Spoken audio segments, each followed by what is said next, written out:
guys, thanks for joining us on Family Life Today here on YouTube. Make sure you subscribe. You don't want to miss any episodes, so hit the little bell and you'll get notifications and you won't miss anything. And if this encourages you, like it and share it with your friends. Yeah, share it with your friends. Yeah, welcome to Family Life Today. If you're going to wait for someone to find you, it's not going to happen. You've got to meet people, you've got to engage with people, and you pray in the Spirit that God will direct you to those people that God would say, this is the long hauler. This is the one that'll drag his or her haunches around to help connect up with you down the road.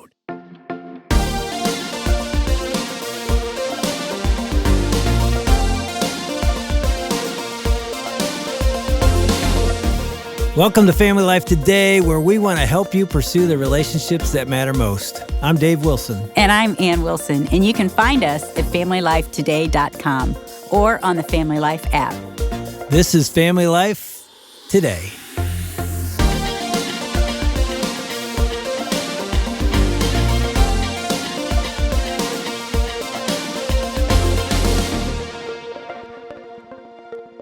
All right, I have a lot of guy friends in my life. Yeah, you do. And that's a good thing. Mm-hmm. But there's one guy friend, I don't even get to see him that much, talk to him a whole lot, but every time I do, I'm like fired up. And you know who I'm talking about. Who is he? He's sitting across the table right now, Karl Clauson. Karl, I mean, I'm so excited you're here. You fire my soul up. He fires everybody up. But I want to No, tell it's you. just me. It's only me. Dave, I love you too, man. I really do. And you know what? If you've been taking your vitamins? Because maybe we ought to go plant a church together somewhere sometime. This might be a prophetic moment. I don't know. Carl is a pastor. I know. He has started a church. Yeah, I think I need to Chicago. become one again. That's what I'm hearing. No. Yeah, you have a church. What's the name of your church in Chicago? 180 Chicago. We're in the South Loop. 17 languages spoken in our young church. Come on. Yeah. Isn't that great? Wow. That's phenomenal. Yeah, here's what's great about 180 Chicago. We cannot do anything but meet at the foot of the cross. When you've got 17 languages spoken, you've got so many different issues that could be tackled, you got no time for any of them. It's like, all right, everybody to the foot of the cross. We're going to just meet at the foot of the cross. And it's beautiful because we keep Christ so central in this thing, and we celebrate him. It's just we fix our eyes on Jesus, the author and perfecter of our faith. So it's a ride and a half right now. We're the little engine that could. We're coming out of COVID and almost like a restart again because we'd launched right before it. But man, God is moving in the hearts of people, and it's a joy to be a part of. And you're on a morning show every day in Chicago? Yeah, 4 hours from 5 to 9 a.m. every morning, weekday morning in Chicago. Carl and crew.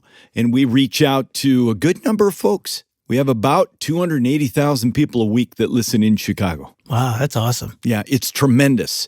It's this incredible pool of folks, of which about 30% of people that listen at any given time do not have a church home and probably do not know Jesus personally. So it's this unbelievable opportunity to share hope. Yeah, and you're here today to talk about a book you wrote called The 7 Resolutions. We've already covered a couple of them. You were actually here a little earlier, and we covered a lot. So one of those resolutions I want to get into today, because we've been talking about how God can change your life through the power of his Holy Spirit that lives in us. Resurrection power is available to us, can change our life.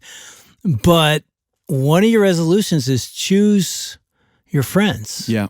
You got to have community to see real life change, right? Yeah, absolutely. I had a buddy tell me this one time, and I thought, oh man, that's insightful. He said, friends are like an elevator. They either take you up or they take you down, and there's nothing in between. And I'm like, that'll preach. I get that. You know, sometimes the best way to discover what real friends are is, unusual. And I got a crazy story for you. I'm going to take you back to the Iditarod Trail Race. One of my favorite dogs in my team was named Alaska. And if you haven't listened before, Karl did and completed the Iditarod at age 18 years ago. Yeah, 1979, man. Wow. 21 days, 8 hours, 12 minutes, and 32 seconds.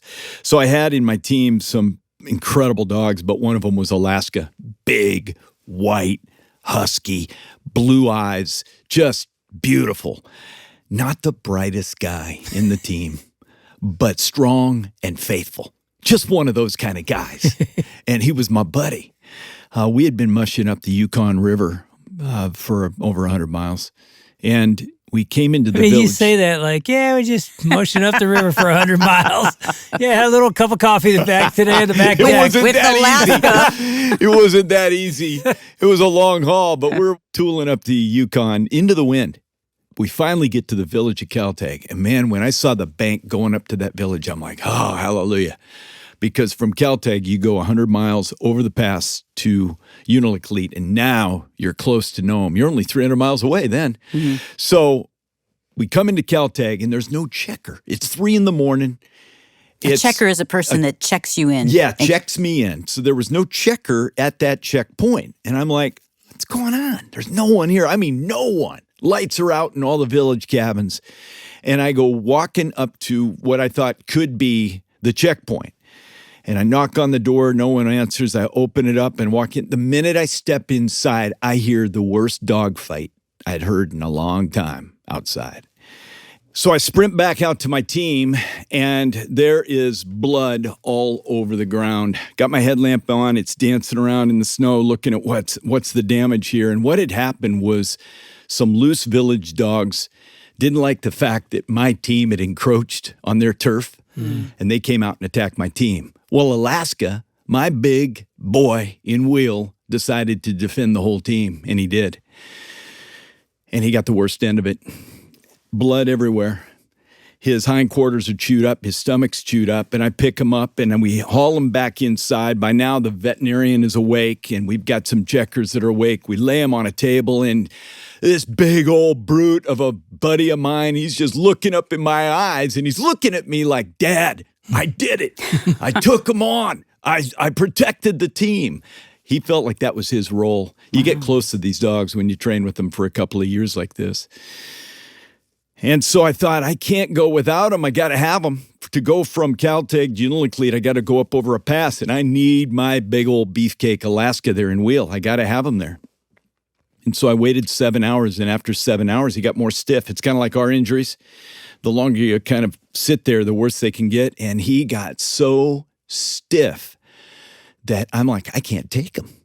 So I told the checkpoint, I said, I've got to drop this dog from team number 7. And I had to officially sign off. I'm leaving him behind. And he's out of the team. Well, he didn't know it until I harnessed up the team 7 hours later. And now he's on a stakeout chain outside in a protected area. And I pull out the snow hook, which is the emergency brake for a dog team, and we mush out of Caltag and go around this corner. And here's Alaska, 100 yards away, howling at me. I had to cover my face with my parka hood because I couldn't bear to see this guy. And he's just like, where are you guys going?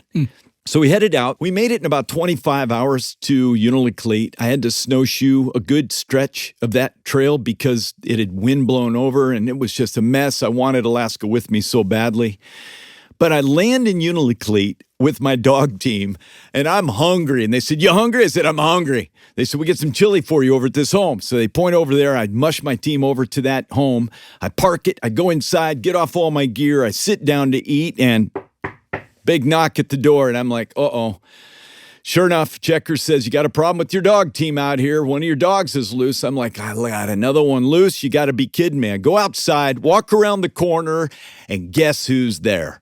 Alaska from 100 miles ago. And Karl, what happens? This is like a movie. Well, what happens here is when you drop a dog in like a Caltag, they'll fly it to a bigger city like a Unalakleet, where I was now.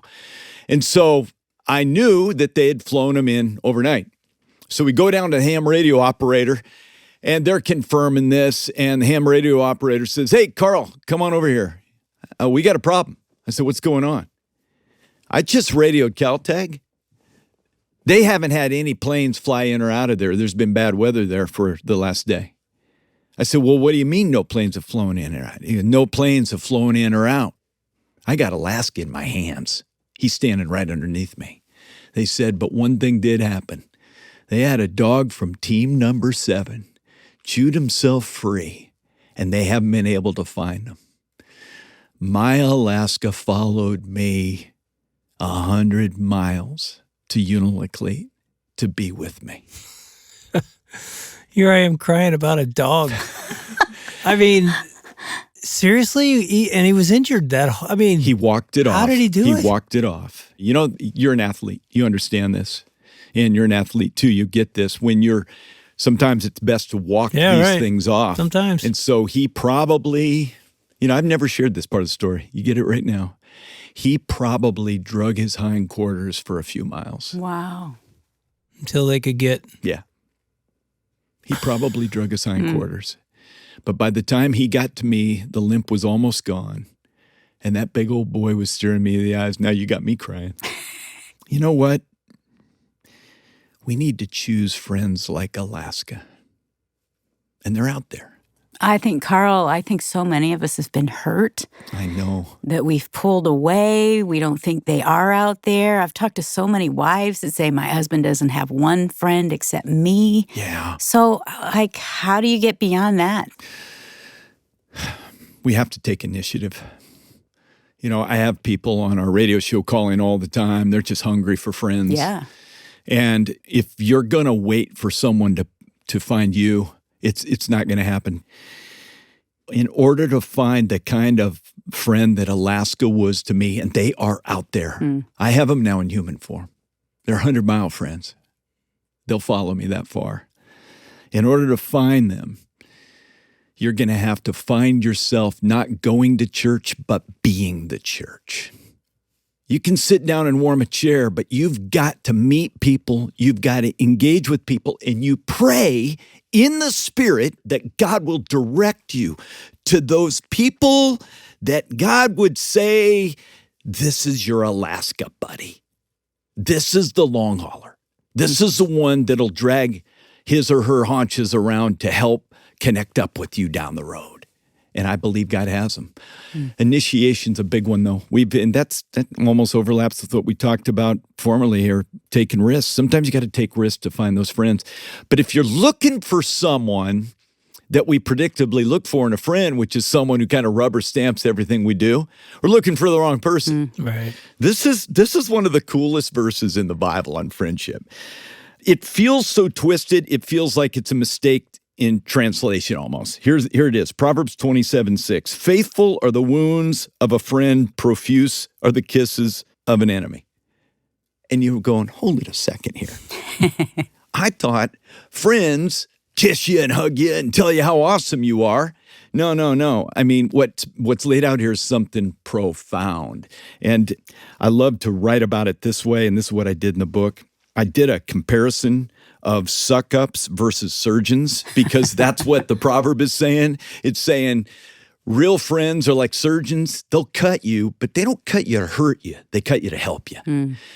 Whereas suck-ups, they cut you to hurt you. They want to take you down. And so some of you find people that you're around that tell you what you want to hear. We don't need that. We need the long-haul friends that tell us what we need to hear. That's where lives are changed. So when you're looking for friends, don't look for your garden variety suck-up out there. Look for one of those surgeons who's willing to cut you and say, I want to challenge you on this. I want to encourage you in this. I want to ask you to be bolder here. That's what we need, men and women alike. My best friend, Michelle, we were just getting to know each other. And I need that. I need somebody that will speak the truth to me. That's important to me because I just need it in my life, somebody to be truly honest. So we'd been friends for a little bit. We didn't know each other super well. But she said to me, you never initiate in our relationship. Ooh. And I said, well, yeah, I do. What do you mean? She goes, no, you really don't. Oh, what a good friend. I'm the one that is always calling. I'm the one that's always initiating. And it hurts my feelings. Feels like you don't care about me. And I said, well, maybe we should define our relationship. Like, what do you need from me? And we both had little kids. We were busy. And she said, I need you to call me every day. And I'm like, I'm not going to call you every day. I don't have time to call you every day. What'd you guys do? And so she said, well, let's just compromise. I said, well, what would I say if I call you every day? And I was close with my mom, close with a sister. And she said, I am dying here, raising my 3 little girls. And I just need you to say, are you doing okay? How can I pray for you today? That's great. And I said, that totally makes sense. I need that too. Yeah. And so I said, I'm not going to do it every day, but I will initiate at least several times a week. And then we had it's kind of like Dave and I, we had to work on the relationship. Dave and I have a date night. Michelle and I would go out at least once every 3 weeks, and we would just spend the evening getting to know each other. But I love that she said, you really hurt my feelings. Because a lot of people would have just pulled away, and then I would thought, it must be me. It must be me. Yes. I did something I'm doing wrong. something. I always hurt people, and I don't know why. But I love that she had the guts to say that, and we've always been honest. And I think, Carl, you know this, it's a real challenge for men.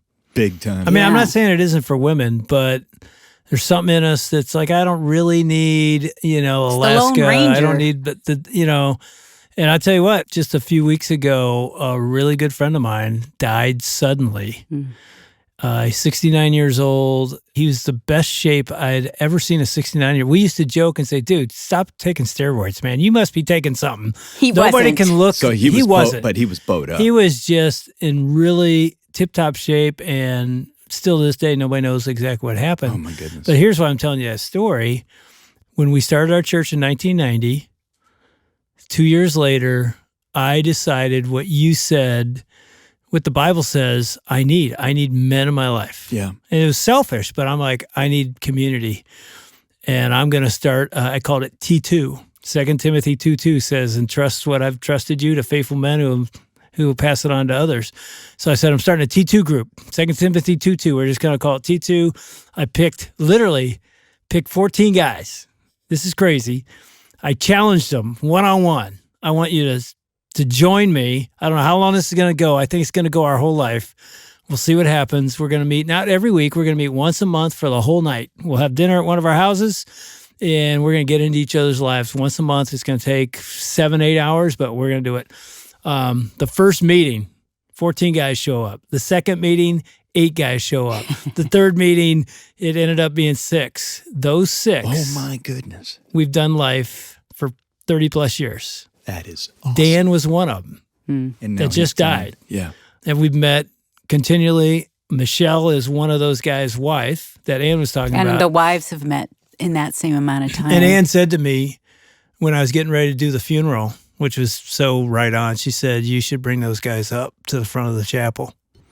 That's power. The people need to see the visual That's power. of a community of men. And so they all came up, and only 2 of them said something. But I had more young men at the reception later come up to me and go, dude, that visual, I need that. That's what I need. It's what you're saying. Choose friends. You got to choose them, and you got to be intentional. And you got to be vulnerable. The most Yes. graphic thing and coolest thing that I've ever seen along these lines was a Native Alaskan friend of mine. And we're sitting in this circle. And it was time facilitated by a man named Dan Allender. Used to be on the speaker team. Yes. Many listeners probably know Dan. Yes, and Dan is one of the greatest wise men about how to cultivate the heart. Yeah. Okay. Yeah.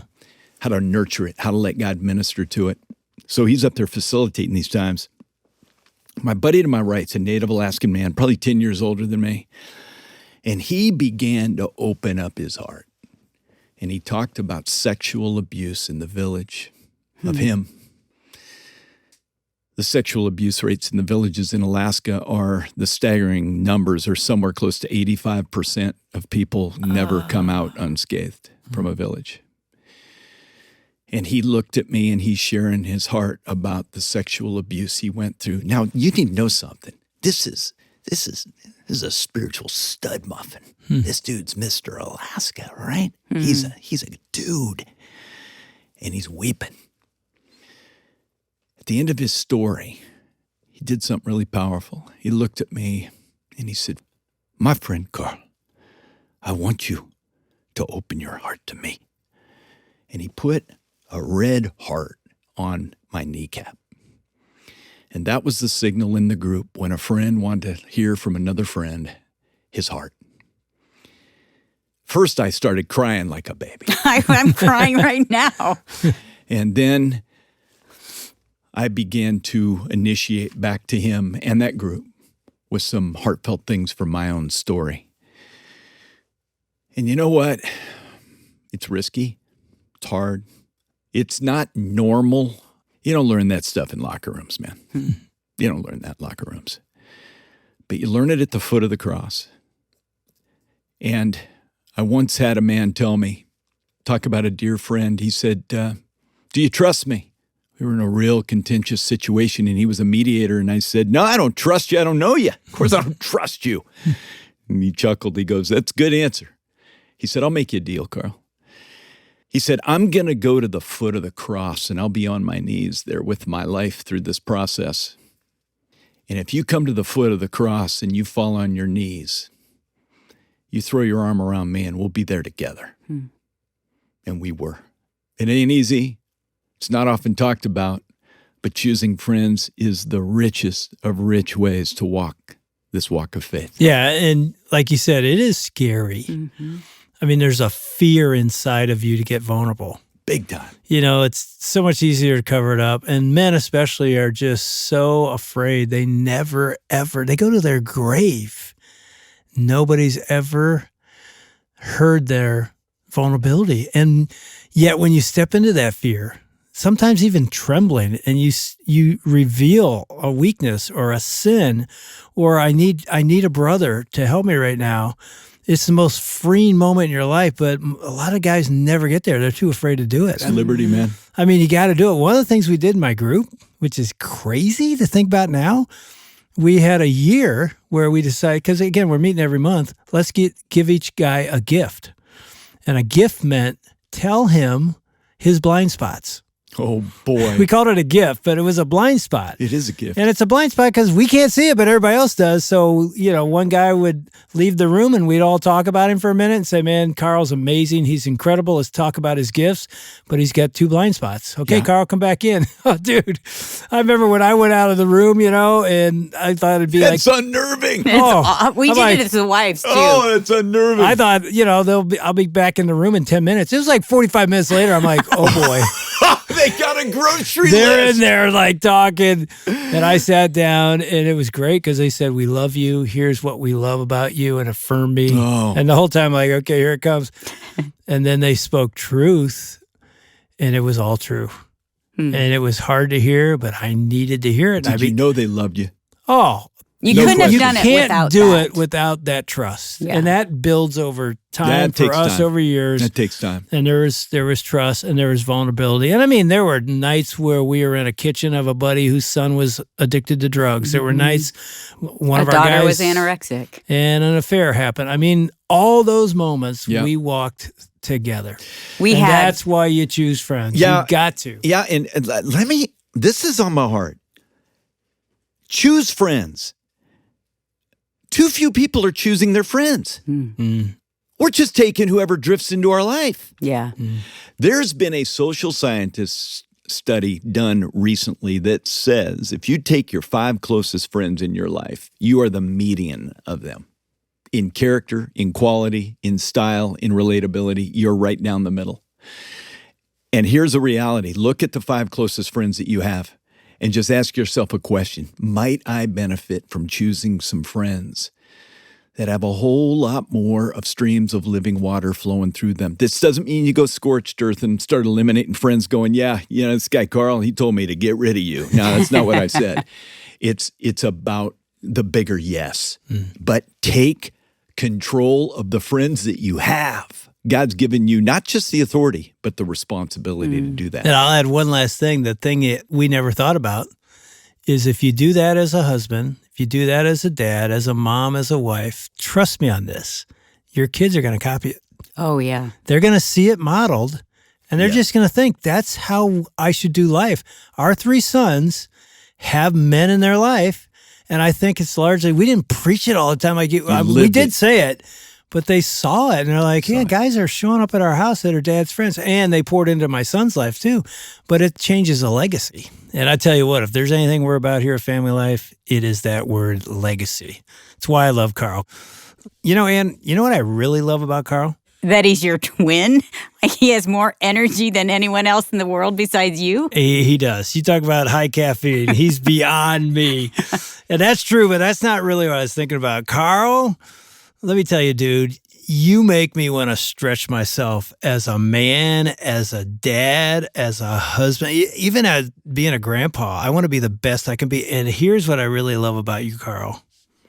You're raw, you're honest, and you're real. There's no posturing. You are just flat out transparent about your shortcomings, and it makes you believable. So true. And I think that's exactly what we attempt to exude every single day at Family Life.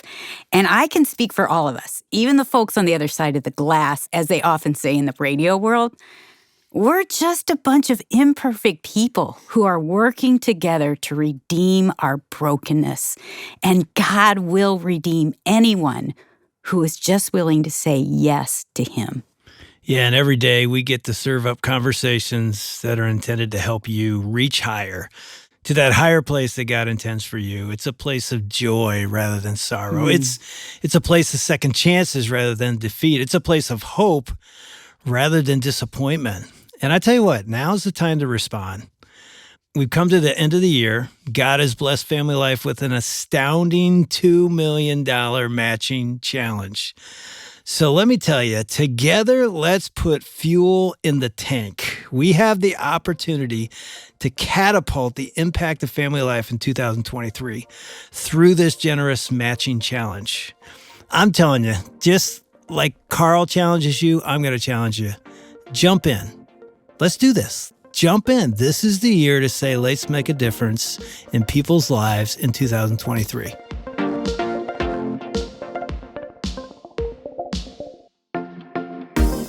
You're listening to Dave and Ann Wilson with Karl Clauson on Family Life Today. Karl's book is called The 7 Resolutions, Where Self-Help Ends and God's Power Begins. We've got copies of Karl's book available at FamilyLifeToday.com.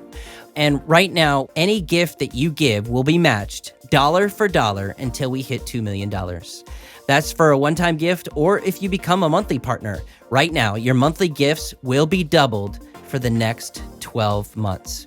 You can give today at FamilyLifeToday.com, or again, you can give us a call at 800-358-6329. That's 800 F as in family, L as in life, and then the word today. Do you ever feel like you've been dragged around in life without direction or guidance? Sometimes I genuinely feel like that. Well, tomorrow on Family Life Today, Dave and Ann Wilson are back again with Karl Clauson to help you focus on finding your why, focusing your efforts, and redeeming your time. That's coming up tomorrow. We hope you'll join us. On behalf of Dave and Ann Wilson, I'm Shelby Abbott. We'll see you back next time for another edition of Family Life Today.